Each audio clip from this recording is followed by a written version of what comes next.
Hello guys, welcome to online education platform. जैसे कि आपको पता है हमारी पार्ट ऑफ स्पीच की सीरीज़ चल रही है, तो उसमें हमने प्रपोजिशन का टॉपिक स्टार्ट किया था, जिसमें मेरी 3 वीडियो ऑलरेडी बन चुकी हैं। तो आप मेरी प्लेलिस्ट में जाके चेक कर सकते हैं, जिसमें मैंने प्रपोजिशन को बहुत डिटेल में पढ़ाया है as per the examination point of view. वैसे तो प्रपोजिशन बहुत सारे हैं, बट जो एग्ज़ाम में बार बार रिपीट हुए हैं, बार बार पूछे गए हैं, बाद में हम MCQs भी डिस्कस करेंगे, तो वो मैंने सारे डिटेल में आपको विद एग्जांपल्स अच्छे अच्छे सेंटेंस के साथ आपको पढ़ाया। तो आप जाके मेरी प्लेलिस्ट में चेक कर सकते हैं, जिसमें प्रपोजिशन मैंने बताया था 3 टाइप्स के होते हैं, simple preposition and compound and phrasal preposition. ठीक है, अब सिंपल और कंपाउंड का मैंने पिछली 3 वीडियो में क्लियर कर दिया है सारा। नेक्स्ट हमारा चलेगा ये फ्रेजल प्रपोजिशन। आज का ये हमारा लास्ट वीडियो होगा। तो प्रपोजिशन में डिटेल में जितने भी एग्ज़ाम में बार बार पूछे गए हैं, बहुत इंपॉर्टेंट हैं, वही मैं डिस्कस कर रही हूँ। तो चलिए अब इसी के साथ स्टार्ट करते हैं। नेक्स्ट है हमारा फ्रेजल प्रपोजिशन। अब फ्रेजल प्रपोजिशन क्या होता है, पहले वो कंसेप्ट समझना बहुत ज़रूरी है, देन हम प्रपोजिशंस पे चलते हैं। चलिए, जैसे मैंने आपको एक एग्जांपल दी थी पहले भी, मैंने लिखा इनटू और एंटर इनटू। इनटू मैंने आपको ऑलरेडी बताया था, when there is a physical movement, जब कोई इंसान, जब कोई person from outside to inside enter कर रहा होता है, वॉक कर रहा होता है, एंटर नहीं कर रहा होता है, वॉक कर रहा होता है, उस मूवमेंट को, जब वो बाहर से अंदर आ रहा है, उस मूवमेंट को क्या बोलते हैं, इनटू। वहाँ पे हम क्या यूज़ करते हैं, इनटू, कि वो बाहर से कोई इंसान अंदर आ रहा है। ठीक है, अब ये जो है हमारा फ्रेजल एंटर, एंटर का मतलब भी यही हुआ कि कोई पर्सन बाहर से अंदर आ रहा है, वहाँ पे हमने एंटर यूज़ किया, और इनटू भी हमने इसी के लिए यूज़ किया कि कोई बंदा बाहर से अंदर आ रहा है। बट फ्रेजल प्रपोजिशन में ये बिल्कुल कंसेप्ट चेंज है। एंटर का मतलब है यहाँ पे, अब पहले तो ये बताइए एंटर क्या है। Enter is a verb. ठीक है, जब कोई क्रिया कर रहा है तो एंटर का पता चल रहा है कि वो चीज़ अंदर आ रहा है या कोई चीज़ किसी में एंटर कर रहा है, तो वहाँ ये हमारा हो गया वर्ब, और इनटू हमारा क्या हुआ, प्रपोजिशन। अब ये हमारे 2 कंसेप्ट बन गए। पहले एंटर तो हमारा वर्ब हुआ, एंटर हमारा वर्ब हुआ, और इनटू हमारा क्या हुआ, प्रपोजिशन, वर्ब एंड प्रपोजिशन। अब ये हमारी क्या टर्म बन गई, verb, when a verb is followed by, एक वर्ब है जो फॉलोड बाय किससे है, प्रपोजिशन से, and make a new meaning, वो क्या बना रहा है, एक नया मीनिंग बना रहा है। तो नए मीनिंग जो बना रहे हैं उनको हम बोलते हैं फ्रेजल प्रपोजिशन। अब ये जो हमारे वर्ब होंगे, फ्रेजल प्रपोजिशन, अब ये जो हमारे वर्ब होंगे ये फॉलोड बाय होंगे किससे, कोई प्रपोजिशन से, और ये मिलके एक नया क्या बनाएंगे, मीनिंग बनाएंगे, वो हमारे आ जाते हैं फ्रेज प्रपोजिशन से। वैसे तो बहुत सारे हैं, बट हम ज़्यादा, आपको पता है ज़्यादा डिटेल में तो मैं लेके जाऊंगी ही, बट जो एग्जामिनेशन के पॉइंट ऑफ व्यू से इंपॉर्टेंट होंगे सिर्फ वही, और जो बार बार रिपीट हुए होंगे सिर्फ वही हम डिस्कस करेंगे। ठीक है, अब ये दोनों फॉलोड हुए हैं, वर्ब और प्रपोजिशन, और इनसे मिलके एक नया मीनिंग बन गया। इनटू का मतलब था कि बाहर से अंदर आ रहा है, अब इसका मतलब क्या हुआ, एंटर इनटू का मतलब हुआ किसी के डिसीजन में, किसी के डिस्कशन में, किसी के मैटर में ज़बरदस्ती घुस जाना, वहाँ पे हम क्या यूज़ करते हैं, एंटर इनटू। ठीक है, इसने नया मीनिंग बना दिया किसी के मैटर में, किसी के डिसीजन में, किसी के डिस्कशन में। आपको जब ज़बरदस्ती आप एंटर कर जाते हैं किसी के मैटर में या फिर डिस्कशन में या किसी भी कंडीशन में, जब आप ज़बरदस्ती एंटर करेंगे, घुस जाएंगे किसी की डिसीजन में, तो वहाँ पे हम क्या यूज़ करेंगे, एंटर इनटू। जैसे मैं लिखूँ Ravi enter into, as a example आप इसको ले सकते हैं, Ravi enter into my discussion या फिर माय मैटर। तो अब ये क्या हो गया, रवि है जो ज़बरदस्ती एंटर कर रहा है, ज़बरदस्ती घुस रहा है, कहाँ पे, इसके मैटर में या फिर इसके डिसीजन में। तो यहाँ पे हमारा क्या हो गया, फ्रेजल प्रपोजिशन यूज़ हुआ, that is enter into. Next है हमारा टर्न इनटू। अब ये नेक्स्ट, ये हो गया हमारा फर्स्ट, ये हो गया हमारा सेकंड, ये आ गया टर्न इनटू, टर्न इनटू। अब ये भी हो गया, टर्न हमारा क्या हो गया, एक वर्ब है, और इनटू हमारा क्या हो गया, प्रपोजिशन है। अब ये दोनों का मिला के क्या बन गया, टर्न इनटू, जिसका मतलब होता है ट्रांसफॉर्मेशन। कैसे ट्रांसफॉर्मेशन होता है,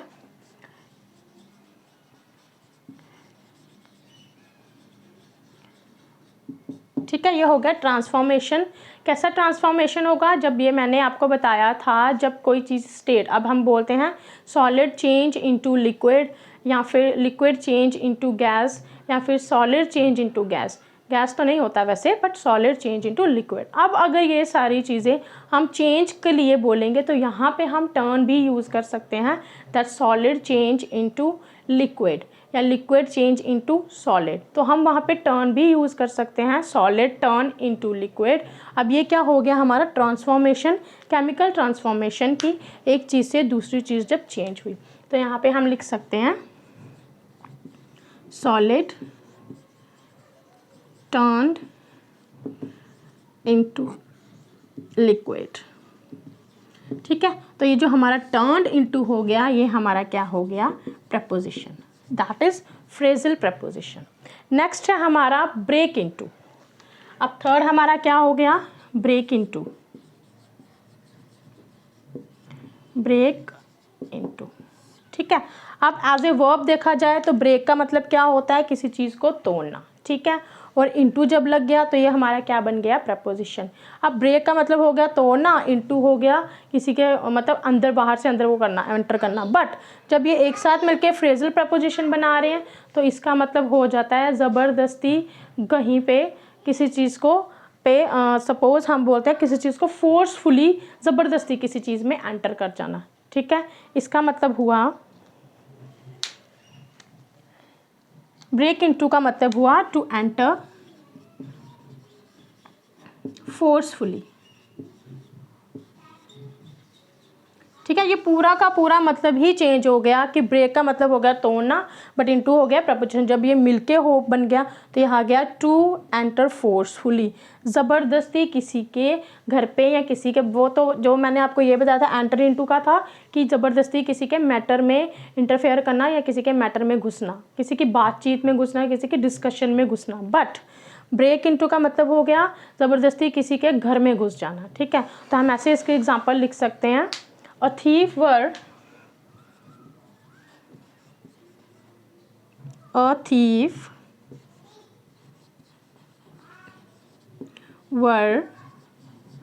अब ये ब्रेक है तो मैं सपोज इसको ब्रेक इनटू भी लिख सकती हूँ, ब्रोक इनटू भी लिख सकती हूँ, ब्रेक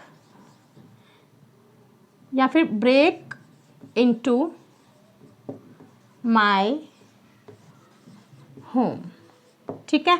ये हो गया हमारा फ्रेजल प्रपोजिशन। अब ये क्या आ गया, ब्रेक इनटू, कि थीफ है, चोर है, वो मेरे घर पे ज़बरदस्ती घुस गए हैं, ठीक है। अब ये वर है, ठीक है, सपोज ये पास्ट में चला गया, अगर ये वर है तो यहाँ पे हम ब्रोक भी लिख सकते हैं, मतलब हम इसको हम चेंज कर सकते हैं, ये वो आपकी फर्स्ट फॉर्म है। अगर हमने इसको कहीं पास्ट में लेना हो तो हम इसको क्या लिख सकते हैं, अ थीफ, फिर हम नहीं लिखेंगे क्योंकि ये एक थीफ की बात हो रही है, तो हम यहाँ पे क्या लिख सकते हैं, वॉज, अ थीफ वॉज। अब ब्रेक है तो पास्ट में लिया तो हम इसे क्या लिखेंगे, ब्रोक इनटू। ऐसे भी हम इसको चेंज कर सकते हैं, बट ये डिपेंड करता है प्रेजेंट में सेंटेंस है कि फ्यूचर में है कि पास्ट में है। तो a thief was broke into my home yesterday. Yesterday भी लिख सकते हैं और लास्ट नाइट भी लिख सकते हैं, मतलब ये पूरा का पूरा सेंटेंस हमारा किस में हो गया, पास्ट में, ठीक है। पहले मैंने प्रेजेंट में लिखा अ थीफ, फिर हम लिख सकते हैं R break into my home, फिर वो प्रेजेंट में हो गया। अब मैं ये पास्ट की बात बता रही हूँ, लास्ट नाइट गया या फिर यस्टरडे गया तो हमारा क्या यूज़ होगा, a thief was broke into my house. चलिए ये आप स्क्रीनशॉट ले लीजिए। नेक्स्ट मैं इसी के साथ कंटिन्यू कर रही हूँ।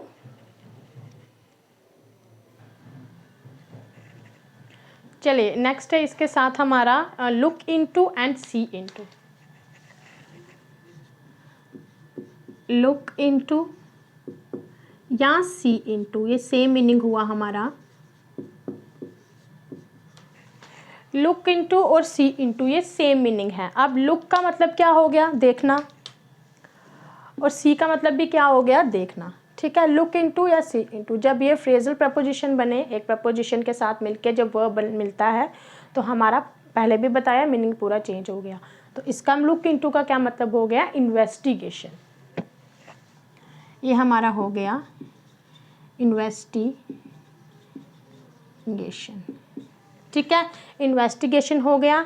या फिर इसका मतलब हो गया डीपली किसी चीज़ को हम क्या करते हैं, ऑब्जर्व करते हैं। जब हम डीपली किसी चीज़ को ऑब्जर्व करते हैं, अब जाहिर सी बात है इन्वेस्टिगेशन करेंगे तो डीपली हर एक मुद्दे पे हम इन्वेस्टिगेशन डीपली ऑब्जर्व करेंगे। तो या फिर इसका मतलब हो गया डीपली ऑब्जर्व।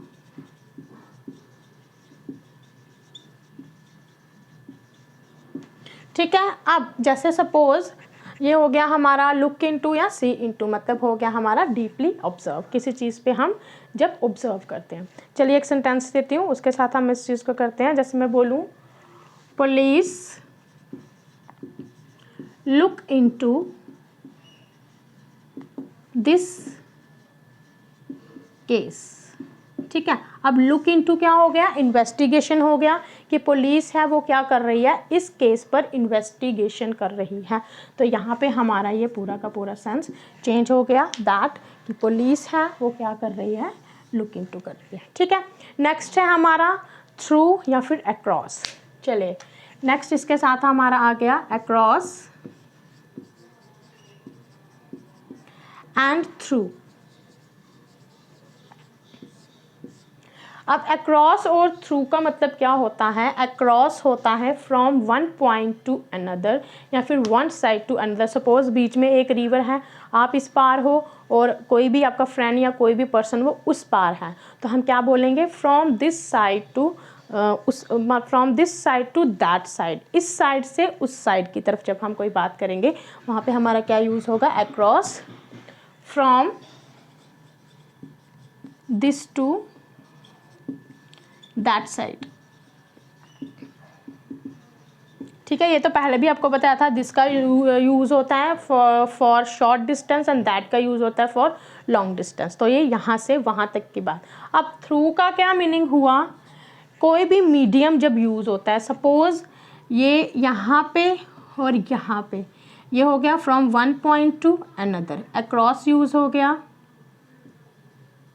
ठीक है, बट जब आपको बीच में कोई मीडियम, आपको इस साइड से उस साइड जाना है, आप रिवर के इस साइड खड़े हो तो आपको उस साइड जाना है, तो आप बीच में एक मीडियम यूज़ करोगे, बाय बोट आप वहाँ पे जा सकते हो। ठीक है, तो वो जो मीडियम हुआ, इस साइड से उस साइड जाने का ये जो मीडियम है, तो वहाँ पे हमारा क्या यूज़ होता है, थ्रू। ठीक है, तो थ्रू यूज़ हुआ एज अ मीडियम। मीडियम क्या हुआ, from this side to that side, यहाँ से जब आप उस साइड जाना चाहोगे तो वहाँ पे हम यूज़ करेंगे थ्रू। चलिए एग्जांपल लिखते हैं, my friend lives across the river. ये आपका क्या हो गया, पॉइंट हो गया कि आपका फ्रेंड है lives across the river, river के उस पार है। ठीक है, हम पॉइंट को पॉइंट आउट कर रहे हैं कि रिवर के उस पार है जो मेरा फ्रेंड वहाँ पे रहता है। नेक्स्ट है, I have to visit my friend, I have to visit my friend. अब आपका फ्रेंड है, ठीक है, आपको उसको विजिट करना है, तो आप कैसे जाओगे, वो रिवर के उस पार है तो आप कैसे जाओगे, friend house through the boat, friend house through the boat. ठीक है, तो ये हमारा क्या हो गया, एक मीडियम हो गया कि आप बोट के थ्रू, ये मीडियम हो गया, इस साइड से उस साइड, रिवर के इस साइड से उस साइड आपको अपने फ्रेंड से मिलने जाना है थ्रू द बोट। ठीक है, ये हो गया हमारा look into, see into, investigation, across and through का हो गया। चलिए नेक्स्ट लेके चलते हैं।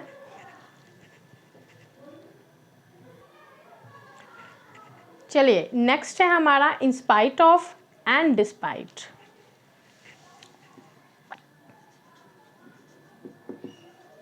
In spite of, despite of. अब यहाँ पे एक छोटी सी बात आपकी क्लियर करनी है, इन स्पाइट ऑफ हमारा सही है, ठीक है, बट डिस्पाइट के साथ कभी भी हमारा ऑफ नहीं लगता। ये आपको एरर स्पॉटिंग के लिए बहुत ज़रूरी है। जहाँ भी कहीं पे आपको डिस्पाइट के साथ ऑफ दिया जाए तो आपको वहीं पे एरर स्पॉट कर लेना है कि यहाँ पे आपका डिस्पाइट के साथ, यहाँ पे क्या प्रपोजिशन, कहीं पे भी ये सेंटेंस आ जाए डिस्पाइट, तो डिस्पाइट के साथ आपका ऑफ कभी भी यूज़ नहीं होगा, पहली चीज़। दूसरी, in spite of, despite of, दोनों का मतलब क्या होता है, के बावजूद, कि इसके बावजूद भी ऐसा हुआ, इसके बावजूद भी वो ऐसा किया, ठीक है। तो वहाँ पे हमारा क्या यूज़ होता है, के बावजूद, ठीक है। दोनों का मतलब ही सेम है, बट अब एक छोटा सा डिफरेंस है। जो हमारा इन स्पाइट होता है ये यूज़ होता है पॉजिटिव सेंटेंसेस के लिए, और जो हमारा डिस्पाइट होता है ये यूज़ होता है नेगेटिव सेंटेंसेस के लिए, ठीक है। चलिए मैं एग्जांपल के साथ आपको समझाती हूँ। फर्स्ट मैंने लिखा डैश डैश ऑफ, अच्छा ऑफ रहने दो, ऐसे आपको थोड़ा सा पता चल जाएगा। Dash having a car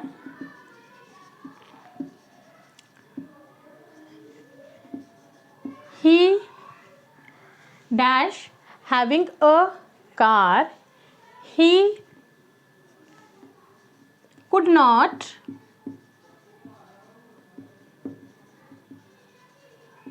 reach on time, ठीक है। ये फर्स्ट सेंटेंस हो गया।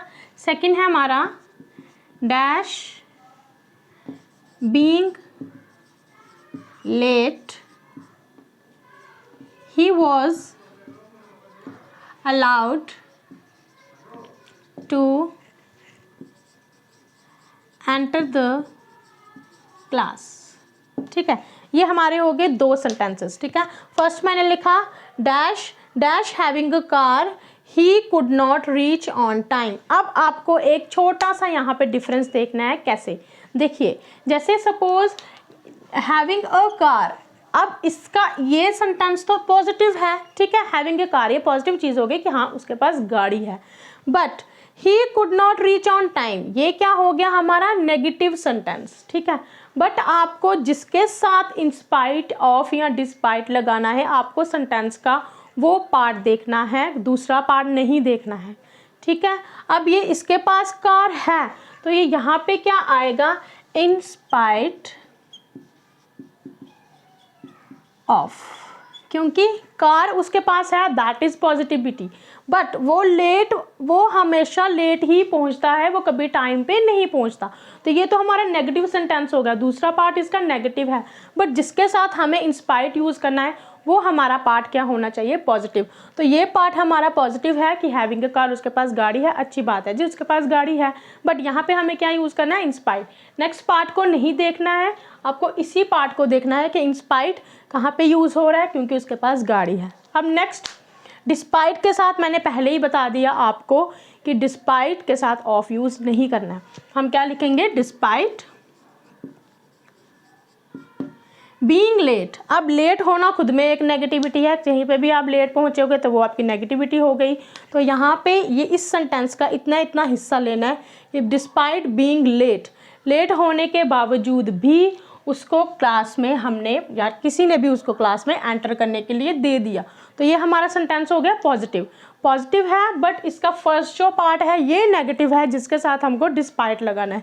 ये आपको डिफरेंस आई होप समझ आ गया होगा, जिस पार्ट के साथ हमें पॉजिटिविटी दिखे वहाँ इंस्पाइट लगाना है, अगला पार्ट चाहे उसका नेगेटिव है, no it doesn't matter, but जिस वाले पार्ट के साथ हमें इंस्पाइट या डिस्पाइट लगाना वहाँ हमें वो पार्ट नेगेटिव और पॉजिटिव होना चाहिए, ठीक है। नेक्स्ट है हमारा made of and made from, ये हो गया। नेक्स्ट है made of and made from. अब मेड ऑफ और मेड फ्रॉम क्या हुआ, देखिए दोनों का मतलब सेम है, इससे बना है या इसके द्वारा बना है, आप कुछ भी लिख सकते हैं, made of and made from.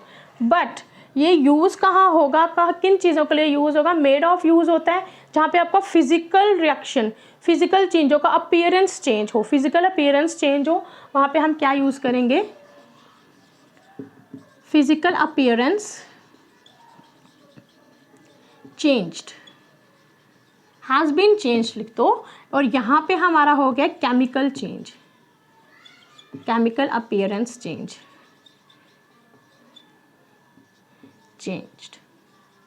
देखिए आप कैसे, सपोज एक वुड है, आपके पास बहुत सारी वुड है, आपने वुड का क्या बना दिया?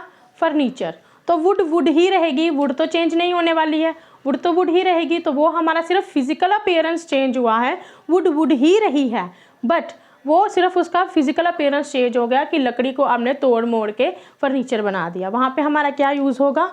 Made of. ठीक है, अब वुड का ही पेपर भी बनता है, जो कि हम सोच भी नहीं सकते हैं। सपोज एक पेपर को देख के हम नहीं सोच सकते हैं कि ये वुड से बना है, तो जो वो वुड से बना है तो उसका क्या हो गया? पूरा का पूरा केमिकल ही चेंज हो गया। तो वहाँ पे हमारा क्या आ जाएगा? मेड फ्रॉम, क्योंकि वहाँ पे केमिकल चेंज हुआ है।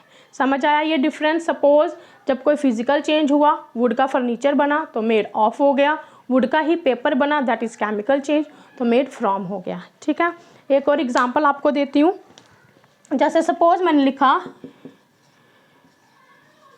Curd is dash of milk. ठीक है, ये एक सेंटेंस हो गया। दूसरा मैंने लिखा ornament is dash of gold. ठीक है, जैसे मैंने आपको अभी वुड की एग्जांपल दी थी, उसी के साथ आप ये कर्ड की एग्जांपल ले लेते हैं। अब कर्ड है, मिल्क है, तो मिल्क से चेंज हो गया, पूरा का पूरा केमिकल ही उसका चेंज हो, केमिकली चेंज हुआ है, मिल्क का कर्ड बन गया। तो हमारा यहाँ पे क्या यूज़ हो गया? Made from. ठीक है, मेड फ्रॉम यूज़ हो गया। सेकंड है ornament is dash of gold. अब ऑर्नामेंट है, गोल्ड है आपके पास बहुत सारा, उससे आपने कोई ऑर्नामेंट बना दिया। सपोज आपने बैंगल बना ली या कुछ भी आपने गोल्ड का सेट बना लिया, कुछ भी। अब गोल्ड का ही आपने जो ऑर्नामेंट बनाया, गोल्ड तो गोल्ड ही रहा, गोल्ड तो चेंज नहीं हुआ। तो यहाँ पे हमारा क्या हो जाएगा? Made of. ठीक है, जो जिसमें केमिकल चेंज होगा मेड फ्रॉम होगा, जिसमें केमिकल सिर्फ फिजिकल चेंज होगा वहाँ पे हमारा क्या चेंज हो जाएगा? Made of. चलिए नेक्स्ट लेके चलते हैं। चलिए नेक्स्ट है हमारा यहाँ पे मैंने ऑलरेडी लिख के रखा है that one is improvement in and improvement on. अब इसको मैं आपको डिटेल में समझाती हूँ। इम्प्रूवमेंट इन क्या हुआ? किसी चीज़ पे सुधार, जब एक ही चीज़ पे सुधार हो रहा होगा तो वहाँ पे हम क्या यूज़ करेंगे? In. Improvement in only one thing, एक ही चीज़ पे आपका इम्प्रूवमेंट हो रहा होगा। ठीक है, और वहाँ पे हमारा यूज़ होगा इम्प्रूवमेंट इन। सेकंड है हमारा इम्प्रूवमेंट ऑन, मतलब अलग अलग चीज़ों पे सुधार। ठीक है, जैसे सपोज पहले वाली चीज़ है, वो अगले दिन दूसरी चीज़ उससे ज़्यादा बेटर हो जाएगी, तो जब वो ज़्यादा बेटर होगी वहाँ हमारा क्या यूज़ होगा? Improvement on. देखो जैसे मैंने लिखा there is an improvement in his health, तो यहाँ क्या आ जाएगा? हेल्थ, क्योंकि हेल्थ की ही बात हो रही है, एक ही चीज़ की बात हो रही है। कल वो बीमार था, कल उसकी हेल्थ ख़राब थी और आज उसकी हेल्थ कल से बेटर हो गई है, इम्प्रूव हो गई है, तो हेल्थ की ही बात चल रही है। तो यहाँ पे क्या हो जाएगा? इन। सेकंड है today's price is an improvement. अब यहाँ पे क्या यूज़ होगा? ऑन। कल का जो भाव था, ठीक है, कल का जो प्राइस था वो आज के प्राइस से क्या था? पहले वाला जो कल का था वो ज़्यादा महंगा था, बट आज थोड़ा सा उसमें इम्प्रूव हो गया है। किसी भी चीज़ के प्राइस में लगा लो, सपोज़ गोल्ड में या फिर सब्ज़ी के या फिर किसी भी चीज़ पे आप इम्प्रूवमेंट, प्राइस का जब इम्प्रूवमेंट हुआ तो आप बता सकते हैं कि कल का जो प्राइस था वो ज़्यादा था बट आज थोड़ा सा हल्का सा प्राइस गिर गया, दैट मीन्स वो इम्प्रूवमेंट हुआ कल के प्राइस से लेके आज के प्राइस तक। तो वो अलग अलग चीज़ों को हम वहाँ पे काउंट कर सकते हैं। यहाँ पे एक ही चीज़ की बात हुई हेल्थ की, और वहाँ पे कितनी चीज़ों की बात हुई? किसी भी चीज़ का आप प्राइस ले सकते हैं, ठीक है। तो जब वो अलग चीज़ों का हो गया तो वहाँ पे हमारा यूज़ हो गया ऑन। जब एक ही चीज़ की बात हो रही है दैट इज़ हेल्थ, वहाँ यूज़ हो गया हमारा इन, ठीक है। नेक्स्ट है हमारा died of and died from. अब डाइड ऑफ कहाँ यूज़ होगा, जहाँ पर आपकी नेचुरल डेथ होगी। नेचुरल डेथ कैसे होगी, सपोज भूख से हो गई, थ्रस्ट से, स्टारवेशन से, स्टारवेशन मीन्स भूख, ठीक है, भूख से हो गई, प्यास से हो गई, या किसी नेचुरल डिजीज से हो गई,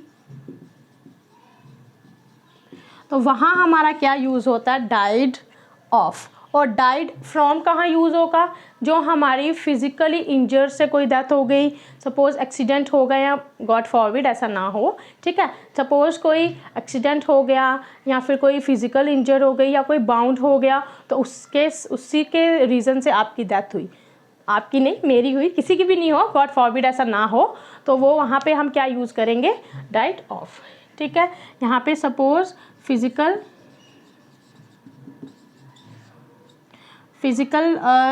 कोई भी इंजर्ड, ठीक है, या फिर एक्सीडेंट, तो वहाँ पे हमारा यूज़ हो गया डाइड ऑफ। सपोज मैंने लिखा his mother died of cancer, ठीक है, तो अब ये कैंसर क्या है, दैट इज़ अ डिजीज़, तो डिजीज़ है, तो यहाँ पे हमारा क्या यूज़ होगा, यहाँ पे हमारा यूज़ होगा डाइड ऑफ, ठीक है। अब ये फिजिकल इंजर्ड है, his mother died dash and injury in her head, तो यहाँ पे हमारा क्या यूज़ हो गया, फ्रॉम, ठीक है। चलिए अब हम नेक्स्ट लेके चलते हैं। चलिए नेक्स्ट है हमारा compared with and compared to. अब इसका क्या हो गया, comparison, comparison between two thing, ठीक है, टू थिंग या फिर टू से ज़्यादा, मोर देन टू या फिर टू थिंग से ज़्यादा, जब किसी चीज़ में कंपैरिजन होता है।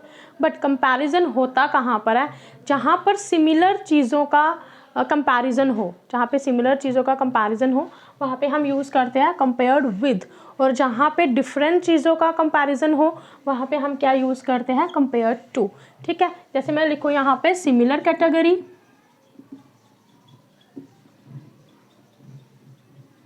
और यहाँ पे आपका हो गया डिफरेंट कैटेगरी,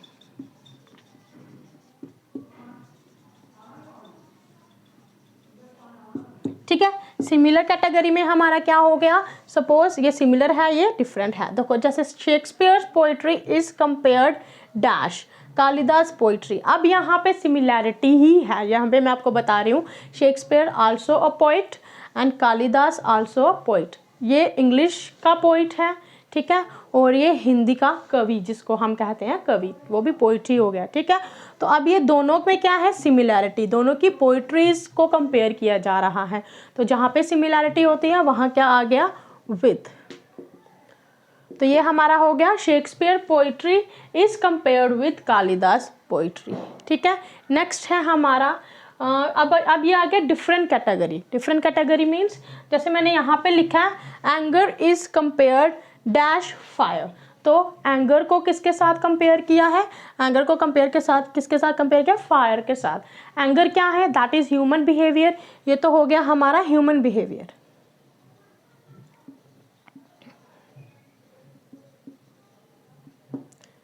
ठीक है। बट जो हमारा फायर है ये है हमारी मटीरियलिस्टिक थिंग, मटीरियलिस्टिक थिंग, तो अब ये बिल्कुल ही टोटली डिफरेंट चीज़ें हैं दोनों।